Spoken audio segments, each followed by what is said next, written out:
Hey everybody, it's Lewis Porter Jr.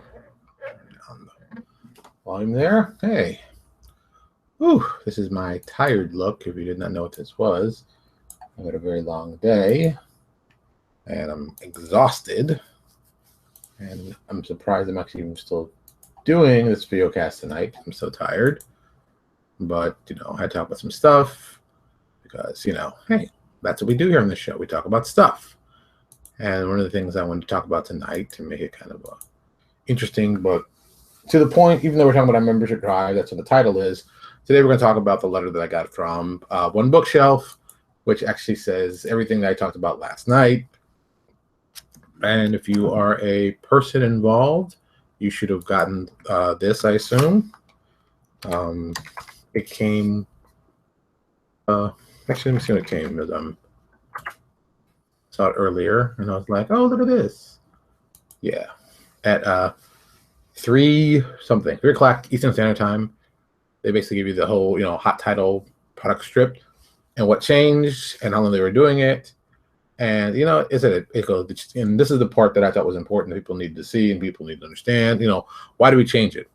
Since we've made the change to allow pay what you want products on the site, more and more such pay what you want have been appearing in the hottest lists.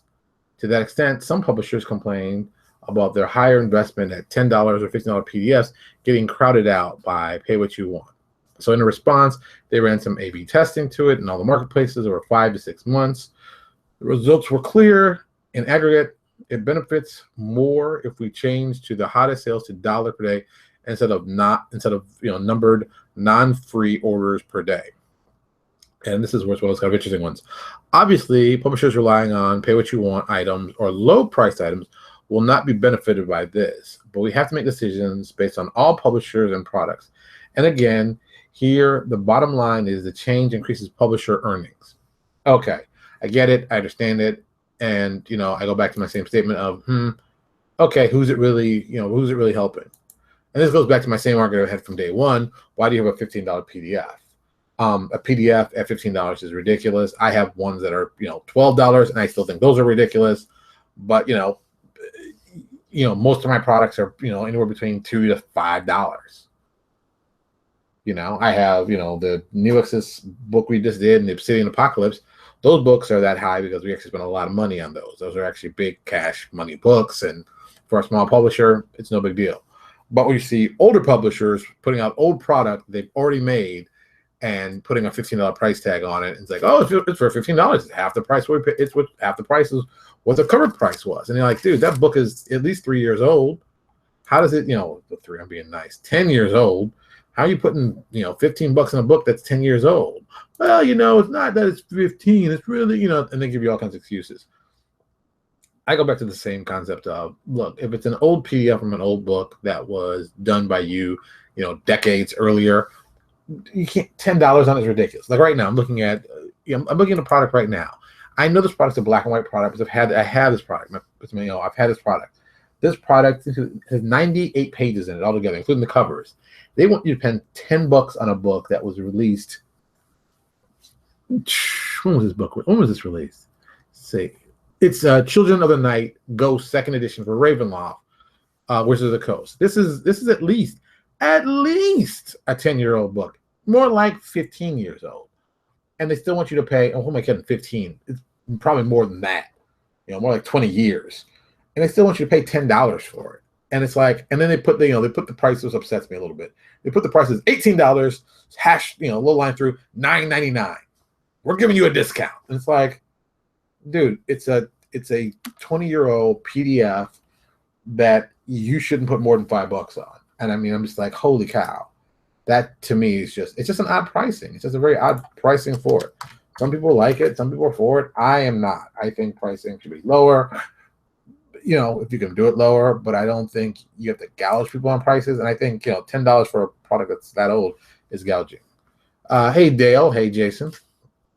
I just think, maybe it's going, if it's a compilation of smaller PDFs, then yeah, I don't mind it being a problem. But that's like not one PDF costing, $20. It's a PDF. I got to print it still. I got to pay for the ink. all you've done is made it easy for me to get access to. And I get it, man. I get where they want to make their money off. But I understand. But at the same time, it's like, come on, man. That seems a little crazy to me. But I'm not going to really get that hard into it. I get it. This is a business decision. So there you go. Something else that surprised me that came in the letter, which I was really surprised. Holiday sales. That's what they said for drive-thru. They said, they're not going to be doing any Christmas sale over the holiday, which is kind of surprising, but not. But still, it's like, oh, they're not doing a Christmas sale. And it surprised me more. They hadn't been doing this for several years apparently, and I didn't notice. I'm set up on drive-thru to have automatic sales. So whatever happens, sales come on, boom. I just go in. I don't even think about it, and that's how I pretty much make it easy for me to, instead of having to remember all these sales happen. So when a sale doesn't happen, it's kind of like, whoa, what? Not having a sale?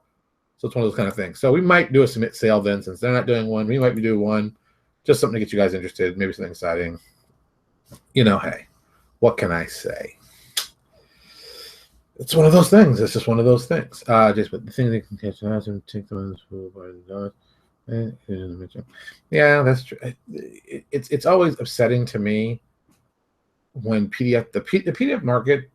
You got to remember, I've been doing PDFs, since 2000. So I've seen the thing evolve in all kinds of different ways, and how people present it to other people and they think on what they think about it.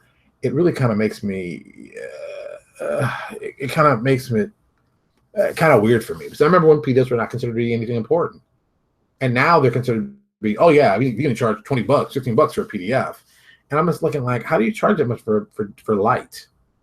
That's how I still see it. Yeah, it should be a bottom line, but it's like, look, this is a book. It's a physical product. I printed it out. We got pictures and colors. People good.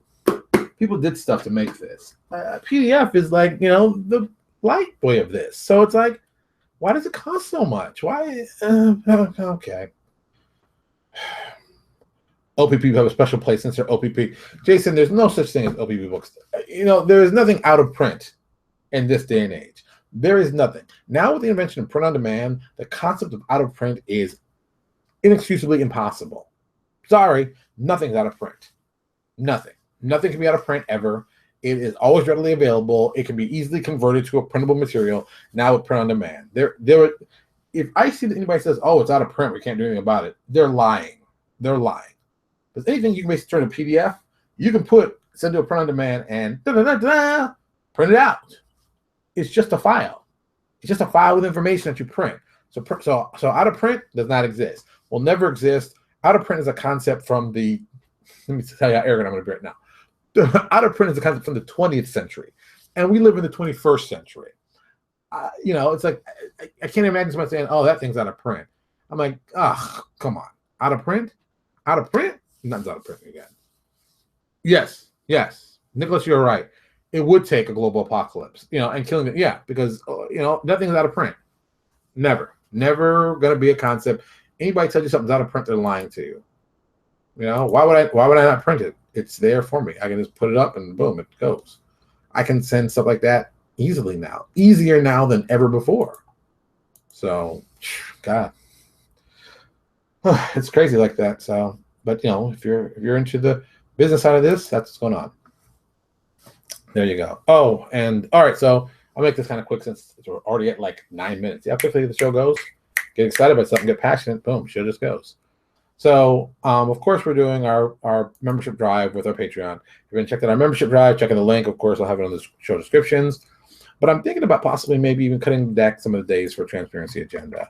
The biggest reason being, today is a prime example. Today I was very much a single father day.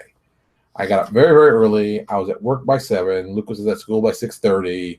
I got out of work. I had a doctor's appointment with Lucas. Then we had karate. Oh, that's right. Lucas is taking karate. Do I have a picture? I got to put the picture up. I'll put it up on Facebook if you want to see what Lucas in his little, well, technically Taekwondo, but I'm going to keep saying karate. His karate uniform. It's adorable. We got home. I had to go out and get something else because I forgot something. Got home, sat down. By the time I really sat down, it was 7:15. And I'm like, oh, God. So I have like 10 seconds to sit down, do a bunch of other stuff, get him ready, and then do the show. And I'm just like, oh, I just can't go on. And tomorrow's another day like that. I've got to go into work at 6:45. Oh, really be there even earlier than that. Leave, pick Lucas up, do Taekwondo, come home, go to an event at 6 p.m., be there till like 8:30, rush here, do the video. I'm just like, oh, God, we're not going to be doing this. So tomorrow we may not be doing a video. I may need to find a way to restructure this thing because once again, it's stressful and I gotta get this stuff done. And I'm so stressed out. I'm so old. See what happens? What happens? Plus, I got work to do. We just put out a product, for 5E that apparently people like 5E like it. I mean, I put it out for pay what you want. They paid what you want. They didn't pay anything. A lot of people just grab. And I always think it's really odd that people grab stuff, won't give you any money. I get that. That happens. Look, this is a marketing strategy. I get that. The part that really blows my mind is that somebody gives you like 10 cents. And it's like, hey, I give you 10 cents. You can't say I didn't give you anything. It's like, well, you should have just took it for free. I don't, it's like, wow, we did all this work, we give it to you for free, and we paid what you want, and you thought it was worth 10 cents. Now, sometimes people come back and give you money. That happens sometimes. But I'll be honest with you, usually when people take something, see, now I'm going on a little tangent. Usually when people take something for free, only about 10% of the people actually donate money. It's only like 10%. So my theory on that is get as many people to download as possible because you're going to get that 10% of people. And it's always that 10%. It's very weird. They're going to give money because they feel guilty or they thought the product was actually worth it. And some people give more. So you won't make a ton of money on it. Don't think you'll make a ton of money, but you will make some money. And if you plan it out right, it'd be an okay thing. Instead of just people just taking it, I wish you'd take a second out, take a look at it, and tell us what you like and what you don't like, because that's the huge part. That would be huge for us. We would really appreciate that. I mean, it's not a big deal, but it is a big deal. So if you can do that for us, hook us up. Do us a solid, man. We give you a cool free product. Do us a solid, boom. Check it out. See, I got some more sales. See, it's awesome. Some people like it, some people don't. Some people give you money, some people don't. You never know what you're getting. You just shake your head and say, okay, I'm just happy that people like it. And they like it by showing me they buy it. But this one guy, he gave 10 cents. What's that marker mark? He gave 10 cents. Come on, dude, 10 cents? The art alone was worth more than 10 cents. Come on, just get together. All right, that's it tonight. I'm going to get out of here. Like I said, I'm probably going to see my best to go to sleep or just chill or do something. But hey, think about how you can do cool stuff. Tomorrow, of course, is comic book day, but because it's Taekwondo day, I don't know if I'm going to see any comics. That's late work day. I don't know. So if you don't see a show tomorrow, don't be surprised. But if you see something, be surprised. That's how I'm keeping that one. All right, I'm out of here. You'll have a good day, and I'll talk to you later.